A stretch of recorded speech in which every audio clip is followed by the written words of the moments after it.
And good afternoon, and welcome to this week's Southwest Hearts Link for Growth TV show. As usual, you can get in touch with us via Twitter at L4GSWHearts. That's at L4GSWHearts.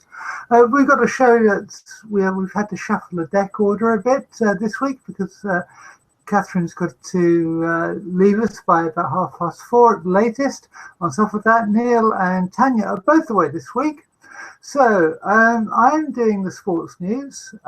Chris is doing the normal news, covering for Tania, and Catherine is doing the event stuff. So, Chris, what's the normal news you got for us, the main news? Well, I've got some interesting stuff for you this week. I've got Three Rivers chasing the people to get themselves registered. They're trying to get people to get them because the rules have changed apparently. I'll tell you more about that later.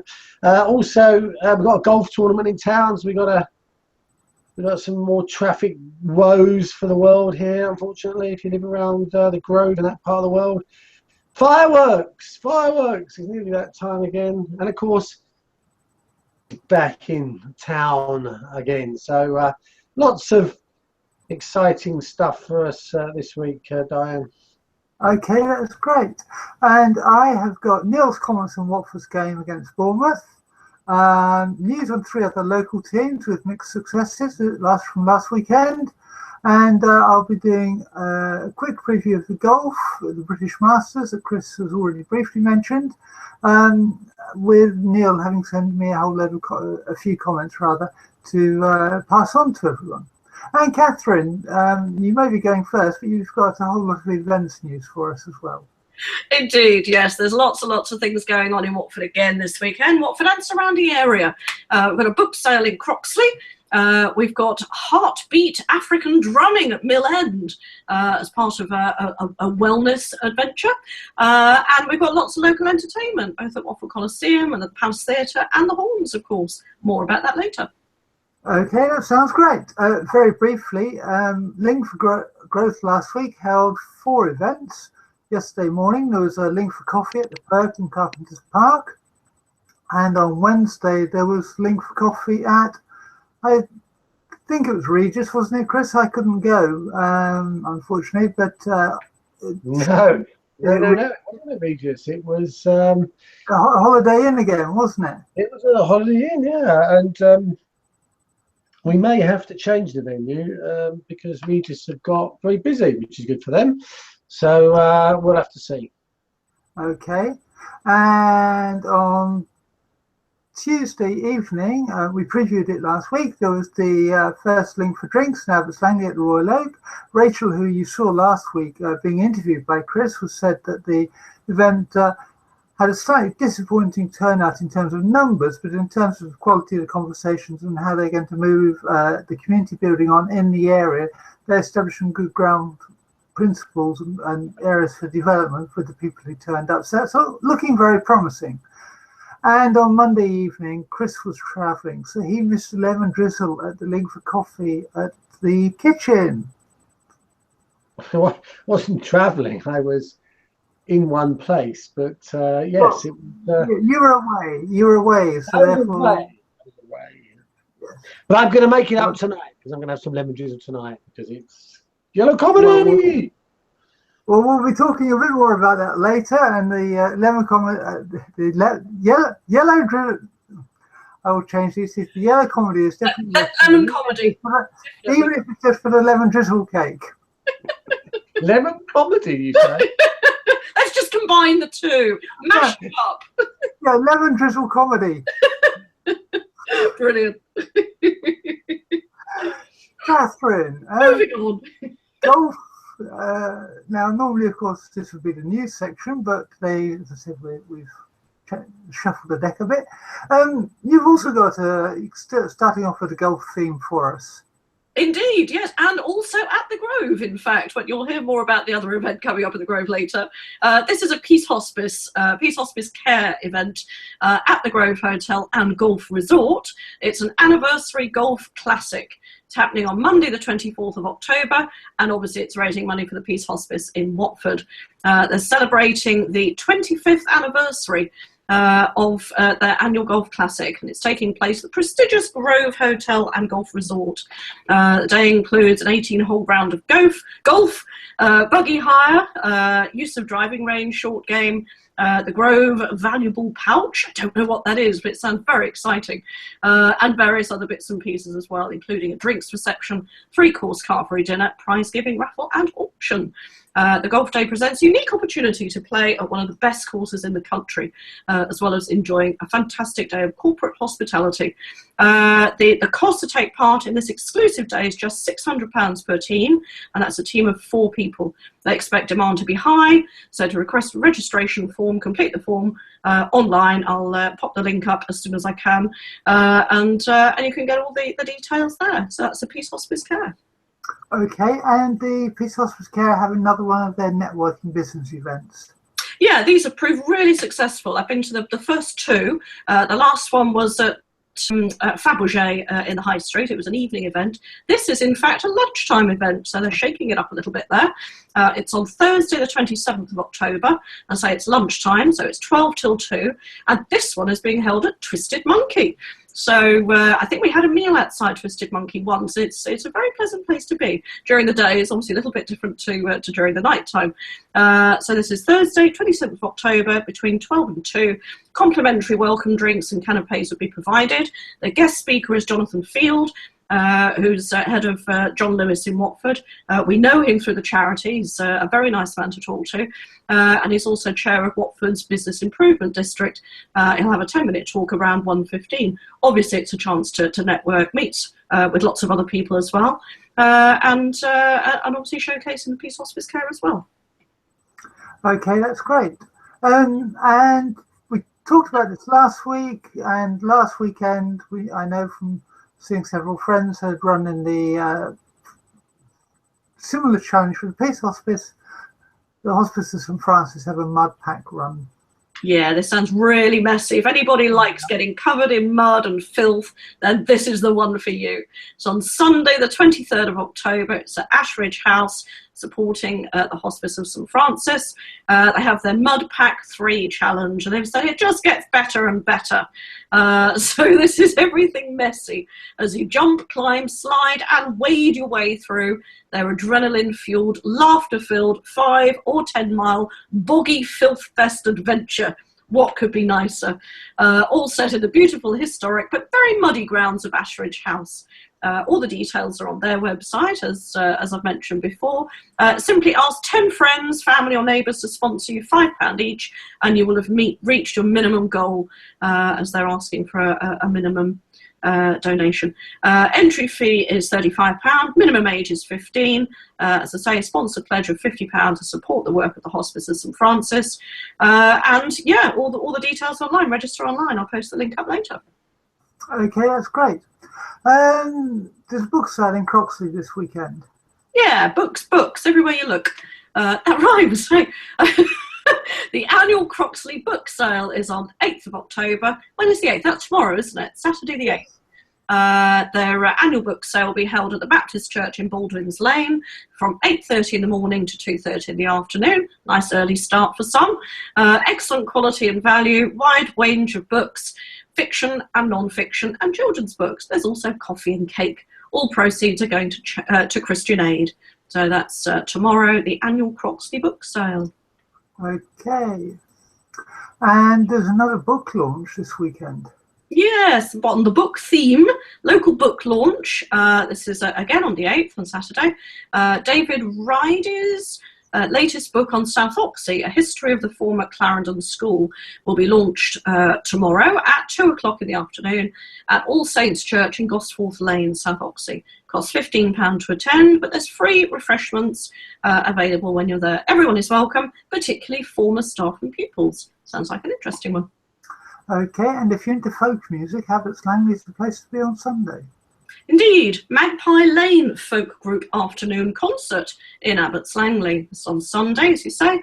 The musicians of Magpie Lane first came together in the winter of 1992-93 as a supposed one-off project to record the Oxford Ramble, a collection of songs and tunes from or about Oxfordshire, but somehow they failed to disband. They specialise in traditional English songs and dance tunes, combining powerful vocals and vigorous dance tunes. Sounds like a lively affair, using a variety of acoustic instruments. As individual members are frequently involved in other projects, we are delighted to have pinned them all down for a performance in Abbots Langley. This is at the Abbots Langley Community Centre, Gallows Hill Lane, Abbots Langley. It's Sunday afternoon at 3 o'clock, doors open at 2:30. £12 to get in, includes tea, coffee, cakes in the interval.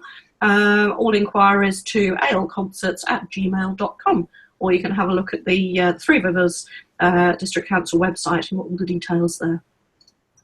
Okay, and in Mill End Community Centre, starting on the 10th, there is a Heartbeat African drumming course.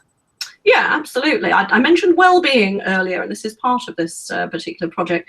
Heartbeat African Drumming at the Mill End Community Centre till the 10th of October till the 12th of December. So you can get in touch with your own heartbeat. You don't need any previous experience. The course is running in the afternoons and is appropriate for those who want to improve their well-being. Who say that playing African drums open discussions and great fun. So they're offering space once a week to experience the healing powers of group drumming and African rhythms. African drumming has known benefits in improving your confidence, concentration, and can help to develop your initiative, as well as being relaxing and fun. So this is from the 10th of October until the 12th of December. It's a 1 till 3 at Mill End Community Centre. Yeah.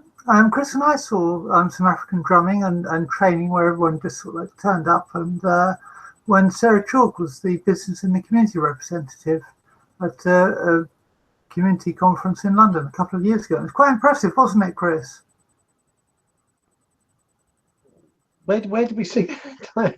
We saw it at the business and the community centre up in London with Sarah.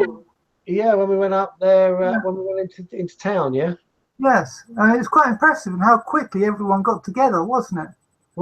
Yeah, very, very, very good, yeah. Good stuff. Yeah, it sounds like a really good group activity. It certainly is, and it was quite noisy as well, so you might want to take your own defenders. You could feel it as well as hearing it.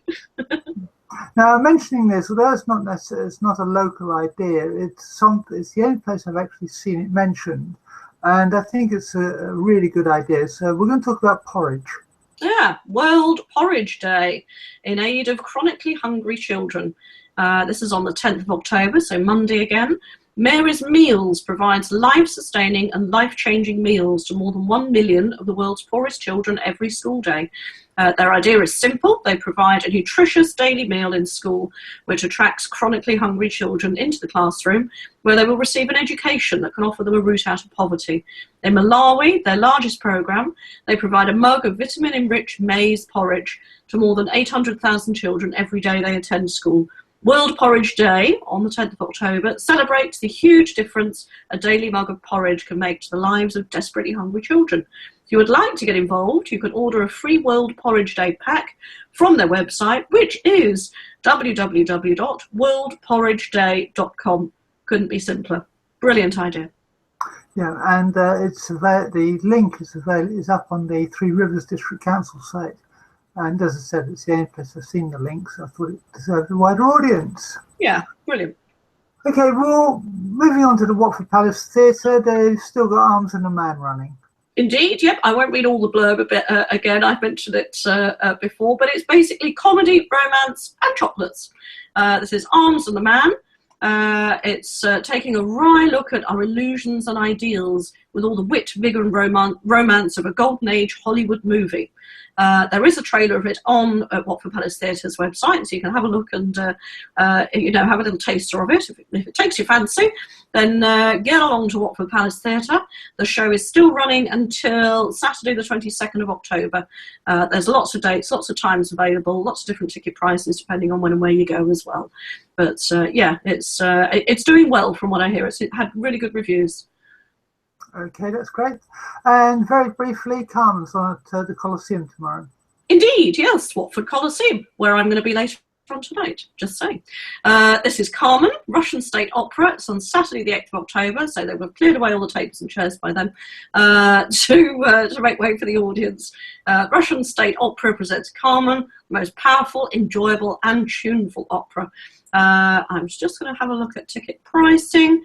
There's obviously some group discounts, which you can have a look at, but ticket prices are $33.50 or $35.50. Concessions get $2.50 off. So I'd advise early booking. Say early booking, just get in there as quick as you can now because it's only tomorrow. So yeah, it should be a great show. Yeah, and tickets were selling quite fast, but there were still a few available. And then on Monday night, the Coliseum have Wayne's Sleep. Indeed. Yeah. Now, I think this is, I don't know if it's the first, but it's certainly a series of events happening. This is BBC's Friday Night is Music Night. Presents an evening with Wayne's Sleep. I saw one advertised a bit earlier today or yesterday, which was advertising the same theme, but with Len Goodman, which is happening in November, I think. But this one is Wayne's Sleep, and it's happening on Monday, 10th of October. It's at Watford Coliseum. He was described by the founder of the Royal Ballet as the greatest virtuoso dancer the Royal Ballet has ever produced. He will share his memories and music of his career with the BBC Concert Orchestra, conducted by Gavin Sutherland. It's a special edition of Radio 2's Friday Night is Music Night. There'll be music from his classical ballet career, all sorts of things. I won't name them all, there's so many, but it should be a fantastic night. Okay. Sorry? Not only are we going from the Coliseum and going to the Horns, we're also going from the Sublime to the Cheesy. Yes, quite. Andy Robb plays cheesy tunes of the 80s, 90s and 2000s, etc. This is at the Horns, as you say. This is tonight. Yes, plays all those cheesy tunes that make you dance and sing till you can't dance and sing no more. It's starting at 9, finishes at 1, free entry before 9:30, £3 thereafter. Okay, and then the Faith Steelers are playing tomorrow. Indeed, the Faith Steelers, Modern Covers 4-piece band, again at the Horns, as you say, tomorrow evening. Is it evening? Yes, 9 till 1, and it's a free one. So it's a welcome return to the Faith Steelers, a mod covers band, playing the best of the British mod scene from the 60s to the present day, encompassing The Who. Fantastic band, going to see them next year. Small Faces, the Kinks, through to the Jam, Undertones, to Oasis and Blur. Fabulous night. That's tomorrow at the Horns. Okay, and on Sunday, the Zimmermen are playing. We've advertised them before, haven't they? They're back again, aren't they? They are. Obviously, the Zimmer is still in fine fettle. Absolutely. This is on Sunday. Also at the Horns. It's free. It's from 4 in the afternoon till 7 in the evening. They're a Bob Dylan tribute band, 6-piece band. An afternoon of musical delights and the company of beautiful bouncing Bob Tarts. What? The fabulous Electric Zimmerman in their spiritual home, the Horns, obviously a favourite. Okay, and we alluded to it earlier with Yellow Comedy playing at the home of Lemon Drizzle, the Kitchen, this evening. Indeed, yes, the home of Lemon Drizzle. Lemon Drizzle Comedy is tonight at the Kitchen in Croxley. Really sad that I can't be there for this one. Daphne Barham is going to be on tonight, along with Cy Deeves, I think that is, Dylan Dodds, Winter Fernanda, Maggie Kowalski, Haran X, and headliner Ian Lane. There's a few names. I'm struggling over the names, but I've seen them and I know that they're really, really good. So I'm a bit sad that I won't be there tonight, but I know lots and lots of people will be. So this is the Kitchen in Croxley. It's free entry to get in.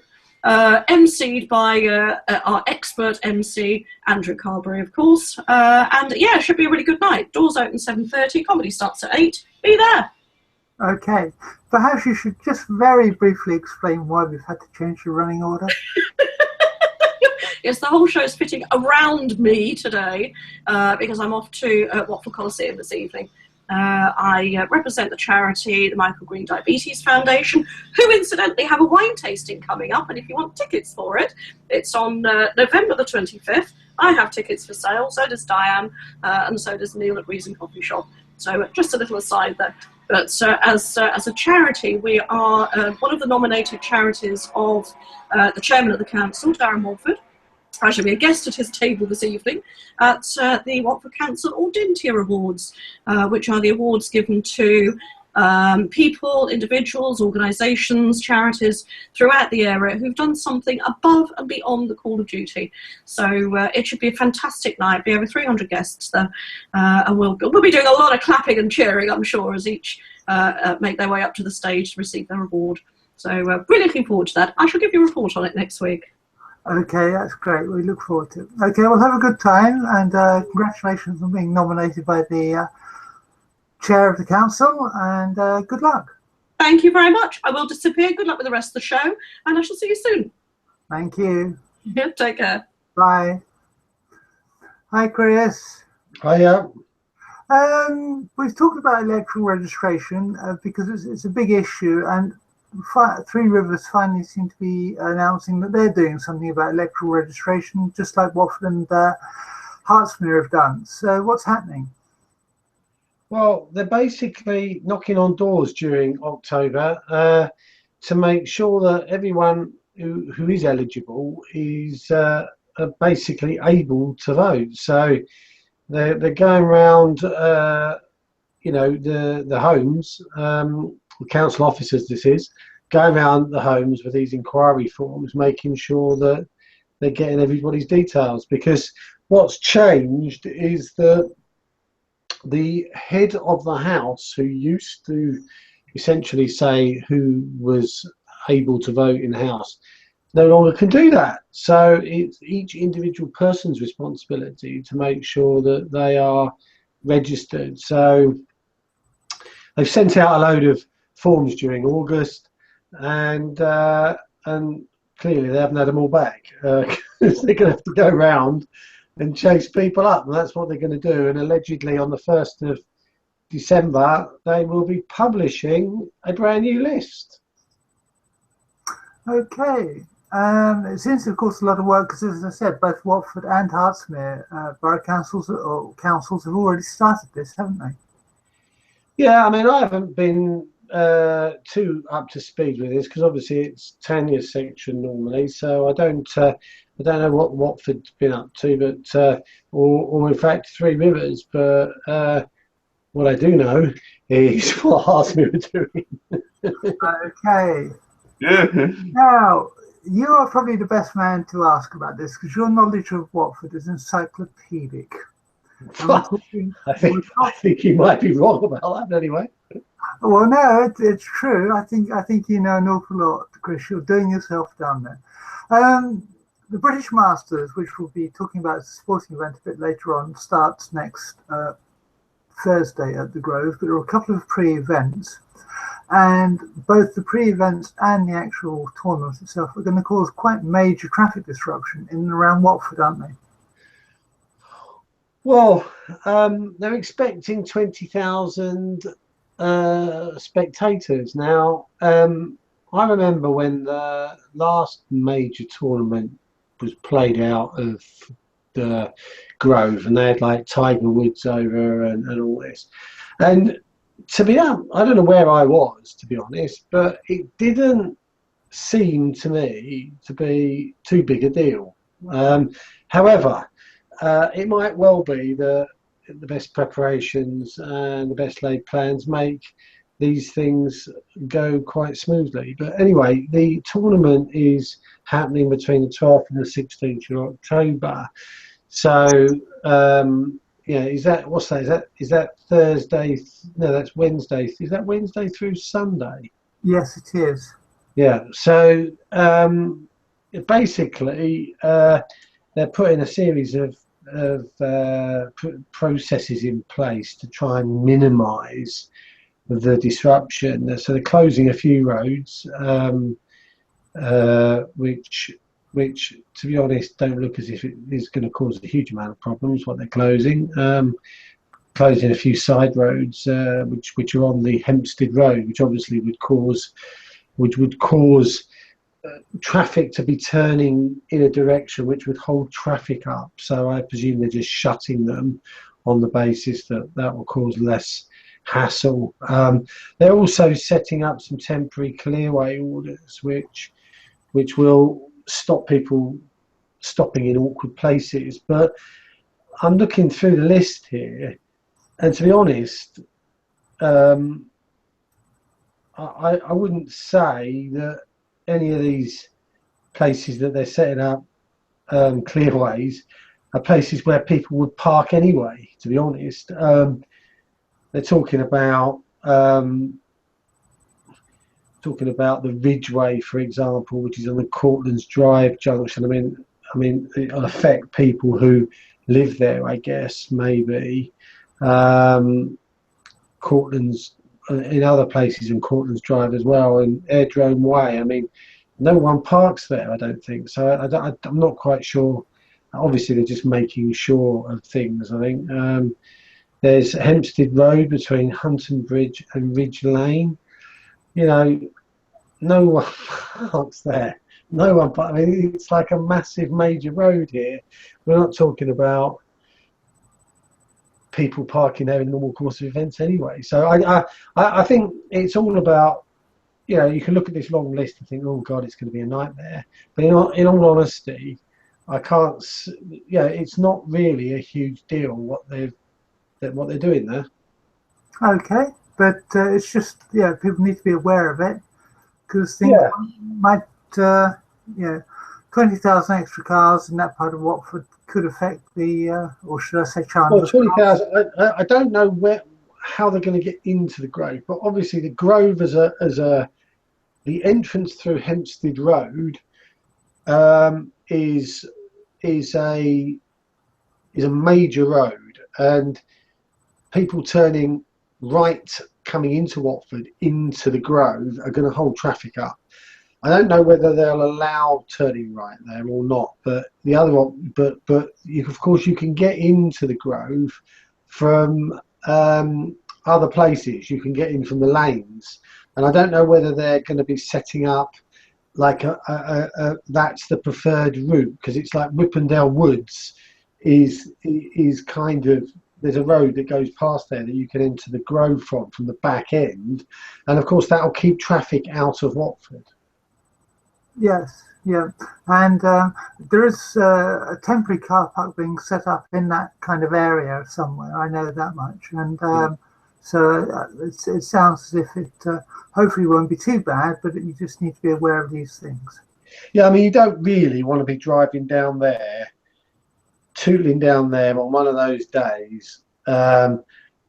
Really, you want to try and find an alternative route, because it's not difficult to find an alternative route. You can get on the M25 from different places, so there's no need to go down there.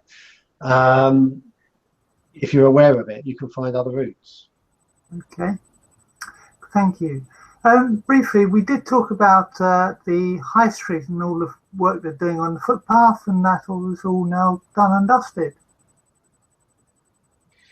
Yeah, now I walked down here a couple of times, and we're talking about the lower High Street, aren't we? Yeah, the bit down by Tesco's and where Waterstones are and stuff like that. So the lower part of the main High Street. Is it the one opposite? Are we talking about the bits they've been doing opposite the lower High Street station? Are we talking about that part, or where are we talking about? We're talking about the bits out opposite Boots, the back entrance to Boots, and opposite Pizza Express. Right. Okay. I mean, to be absolutely honest with you, you know, I'm not really. I mean, it just looks like they've been doing work down there. I'm, you know, if you said to me, is it massively improved down there? I mean, maybe the access for wheelchairs and disability and stuff like that has been improved, and they've basically sliced off one of the lanes for cars and sort of widen the path, and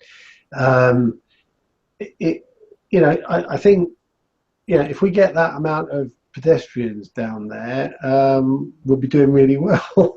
Like so, I don't know quite why it's as wide as it is. I think there's a master plan involved here in traffic, doing something with the traffic. But anyhow, the paths in Watford, the high street, and in general that whole area, I think is looking quite smart now. I mean, it's that the council have obviously spent a fortune on it. I don't know whether I know the flowers and some of the stuff has come from Watford bid money, although I was unsure that was going to be available until 2017. So I'm not quite sure what they're going on about in terms of the money that they're making available to decorate. I think that might be a bit of PR work actually in preparation for the big cutting in, because I'm not sure that, I mean, from looking at the plans that they set up originally, it didn't look like the company was going to be set up and operating and money available through that mechanism until early 2017. So flowers in May of this year seemed like a bit premature, but maybe they managed to get the things done a bit quicker. To be honest, I always thought that they were dragging their heels with that anyway. So if they managed to get it all set up early, then brilliant. Okay, Chris, can you just your sound? Just adjusted something, and you've gone slightly fuzzy on us.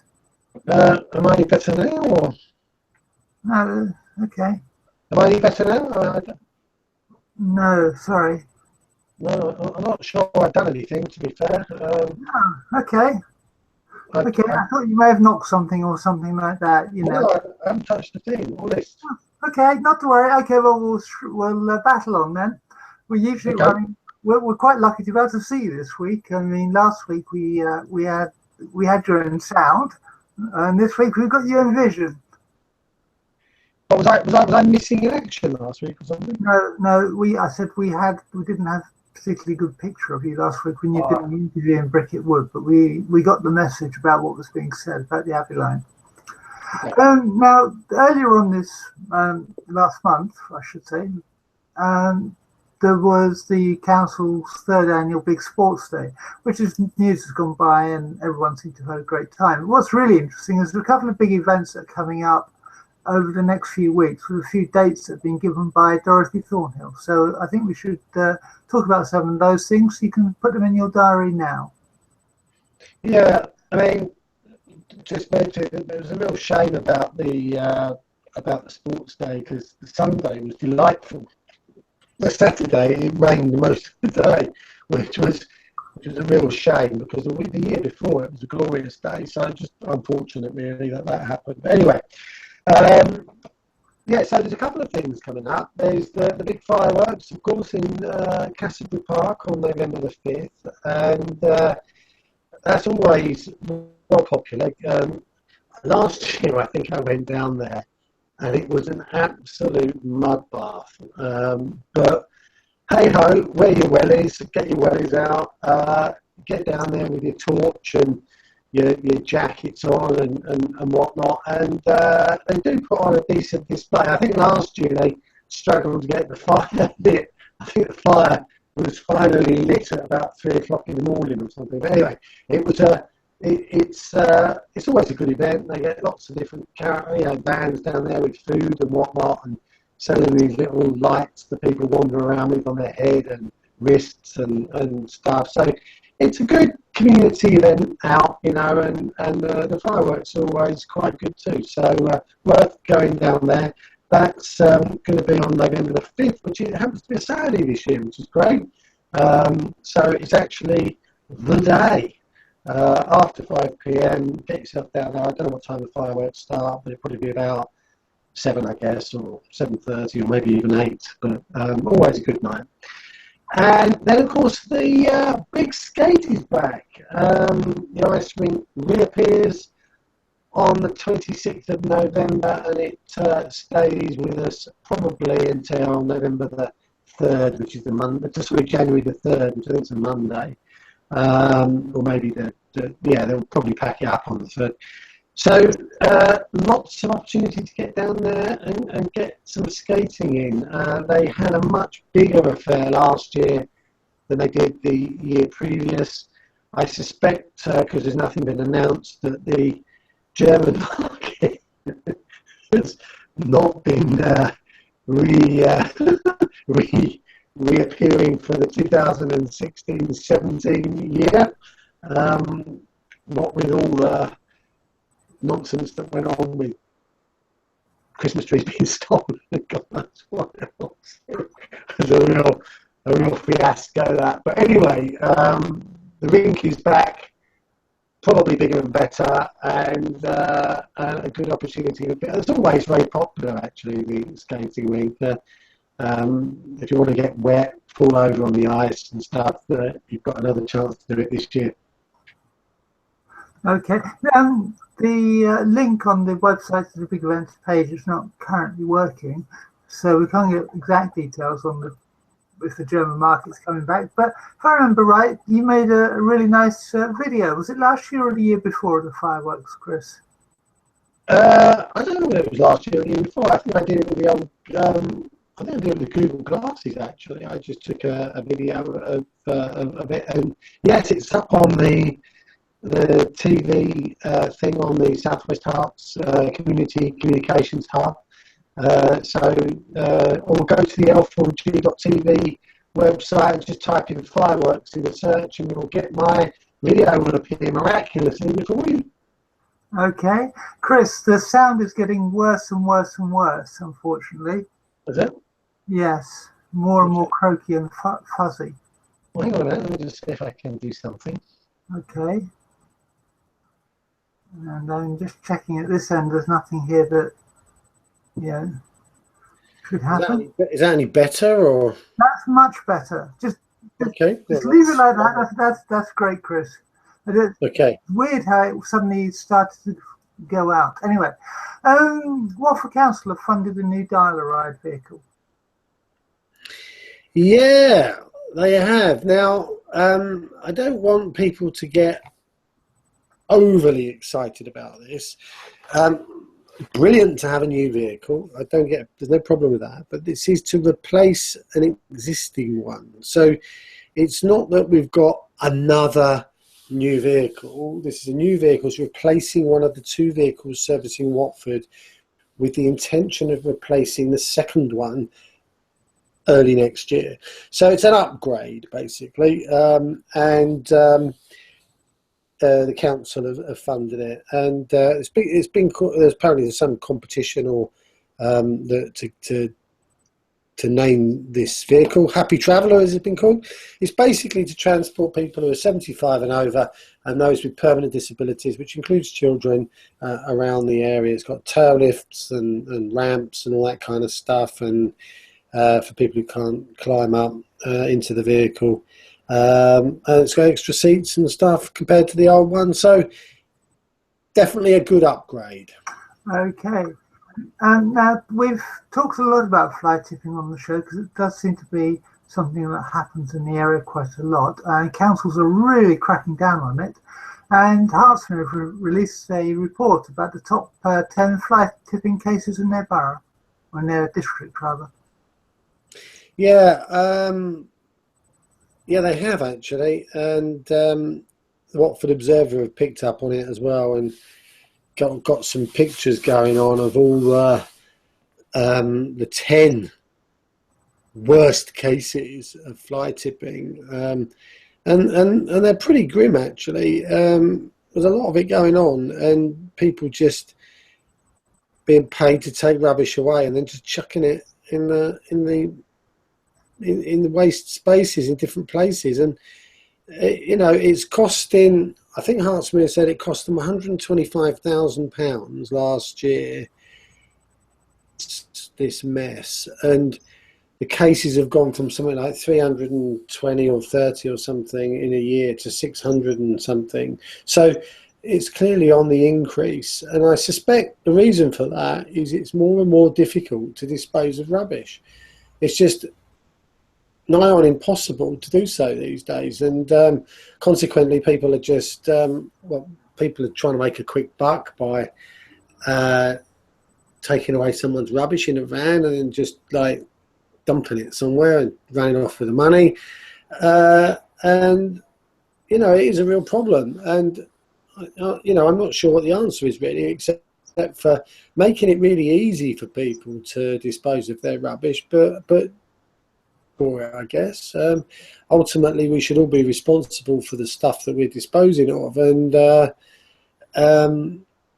you know, if it's not recyclable or whatever, then you've got to pay to get rid of it. And I don't think there's any other way out of it, really. We're going to have to do that. But at the moment, it appears we're caught betwixt and between, because it's not easy to dump stuff anywhere. And, you know, that, and if it's expensive, then people are going to look for cheap options. Yeah, an acquaintance of mine has a van, because he's a tradesman, and he was doing a favour to the neighbour, right, and dumping it at Hertsmere Borough dump, Hertsmere Council dump rather, and because it became in his van, they wanted £53 off him to dump it, so he took it back, and in the end he got the council to come out and collect it, which is silly since it was already there, and he wasn't doing a trade thing. It was obviously a one-off favour he was doing for his elderly neighbour. So it just goes to show you, you know, people are, I think, perhaps finding that it's very difficult to do the right thing.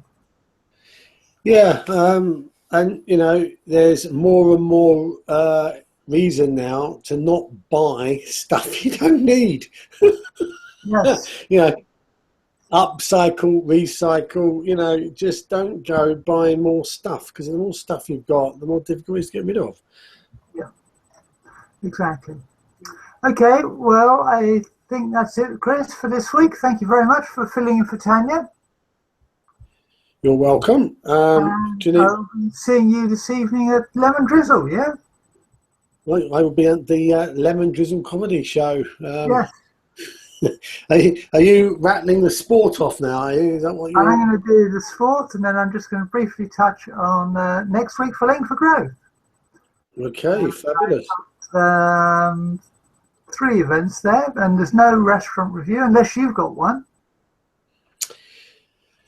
No, I haven't got a restaurant review for the not here anyway. It was very nice food over in Budapest, but home cooked food. I'm afraid not a restaurant that you can attend or pay to go to. So, oh well, we'll have to get you to do a restaurant review from Budapest for 1 week and you did it a little while ago where you marked our card as places to go and see and visit. Maybe we should do a special broadcast the next time you're out there, and hopefully we'll have a bit more luck with the technology than we had last time.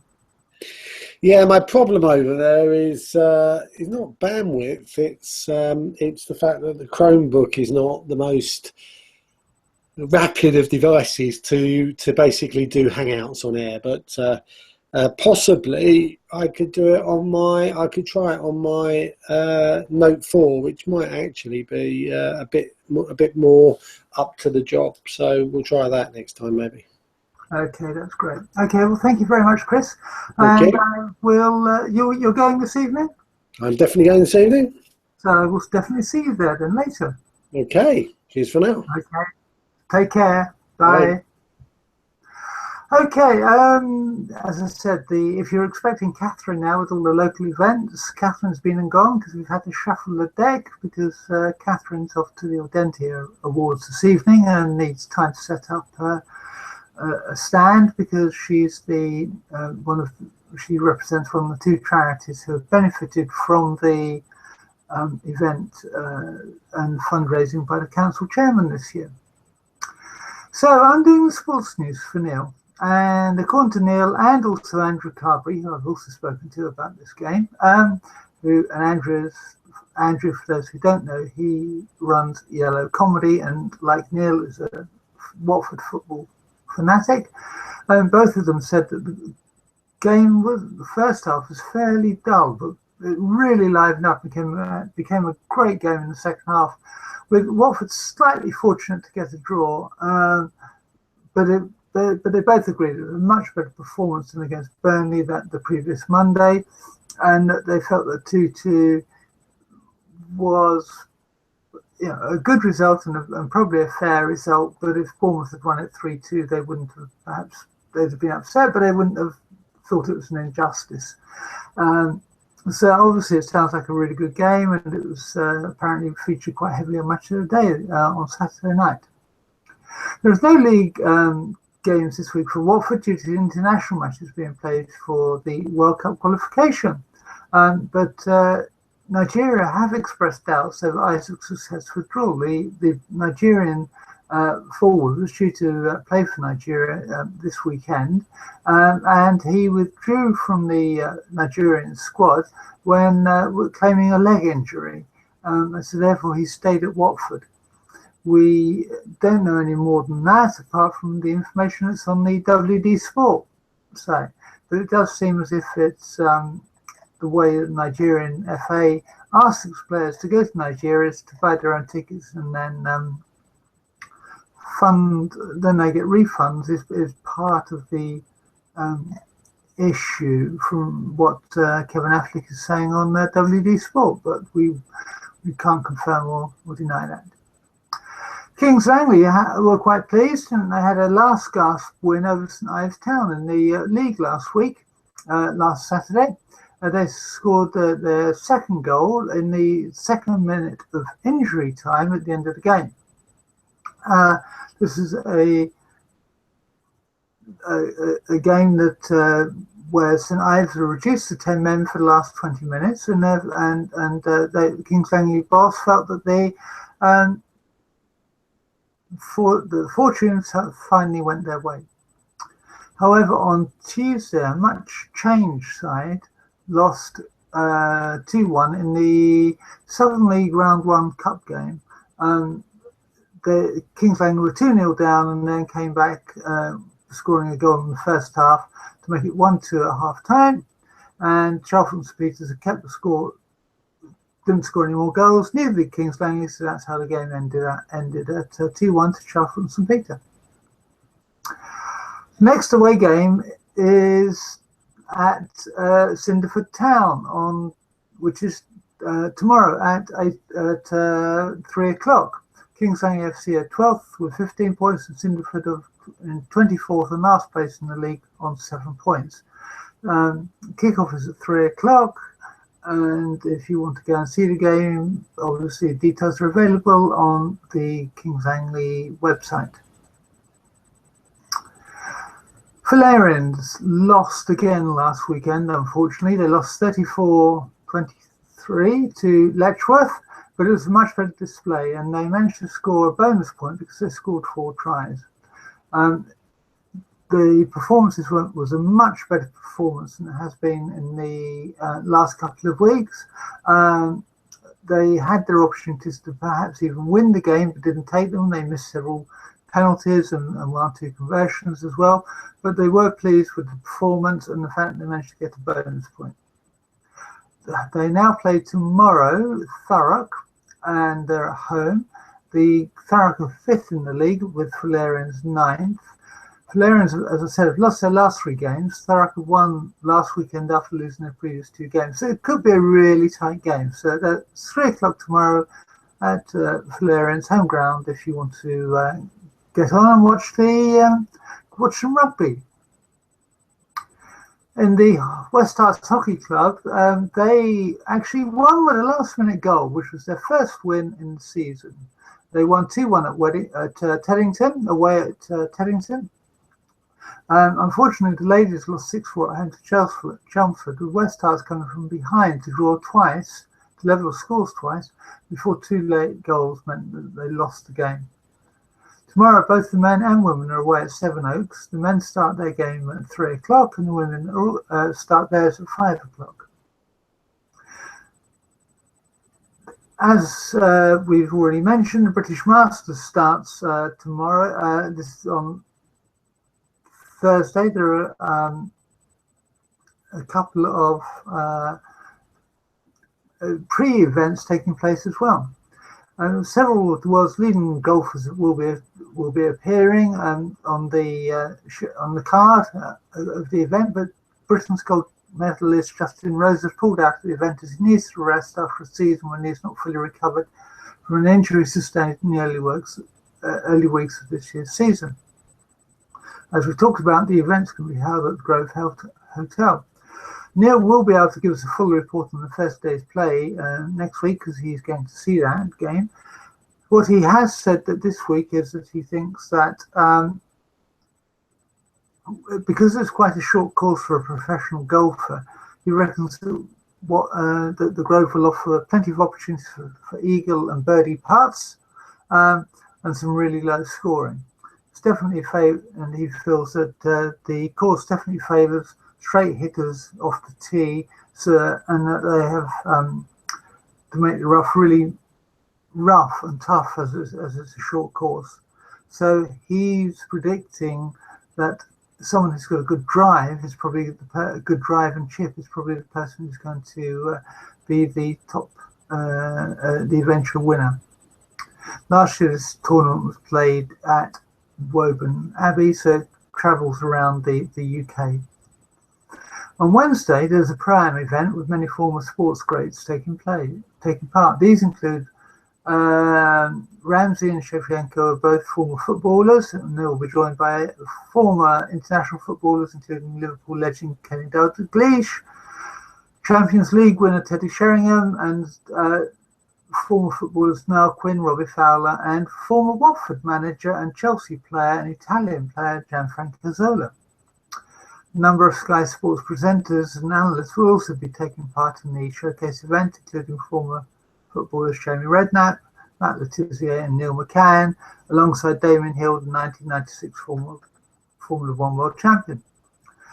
On Tuesday evening, starting at 7:30, there's also an added event to that, and that's a Heroes Challenge under the floodlights at the Grove's 18th hole.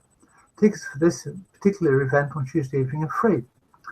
So it starts at 7:30, and what happens is the professional golfers taking part will include fans' favourites Andrew Beef Johnson and Andy Sullivan in an 8-man lineup for the Hero Challenge. The pair will join tournament host Luke Donald in the field of a new fast-paced one-hole knockout match play contest, which takes place at a specially constructed par 3 course on the 18th hole. The person who wins the hole progresses to the next round. So it's a knockout competition like you find with football competitions and stuff like that. If both men tie the hole, then it's the one whose drive is nearest the hole is the winner of the hole, and therefore goes on to the next round. So it sounds a really exciting event. There's also a similar thing happening for celebrities that evening. And it will be televised on Sky Sports as well. That's all for the sport this week. As I said, Neal will be back, hopefully to fill in a lot more detail on the golf and give his thoughts, having had a first-hand opportunity to see many of the golfers in action, who he thinks will win on the day. Link for Growth next week. There are 3 events coming up. There's a Link for Coffee at Reason on Monday morning between 10 and 11:30. On Wednesday evening, there's Link for Drinks at the Fox and Hounds at Rickmansworth, starting at 7 p.m. The Fox and Hounds pub is on Rickmansworth High Street. It's the one next to the Marks and Spencer's Food Hall. It's usually a fairly good turnout for this event, and lots of debate and discussion takes place about how the community can be improved, and also several initiatives are started down there, and such as the Link for Business event, which takes place the following week. That came out as an idea for the Rickmansworth one, came out with an idea from a Link for Drinks Rickmansworth event. And then on Thursday, there's a Link for Coffee at the Mercure on the A41 in Watford between 10 and 11:30. This is another opportunity to go along and find out more about what Link for Growth is all about, and to Catherine hosts this event. And you can perhaps, if you want to say anything about the show, she can take your comments on board then. As usual, you can get in touch with us via Twitter at L4G SW Herts, at L4G SW Herts. And it's been a slightly shorter show this week. but perhaps it benefits from that. I don't know. And it's time to say cheerio, and thank you for watching. Bye bye. Till next week.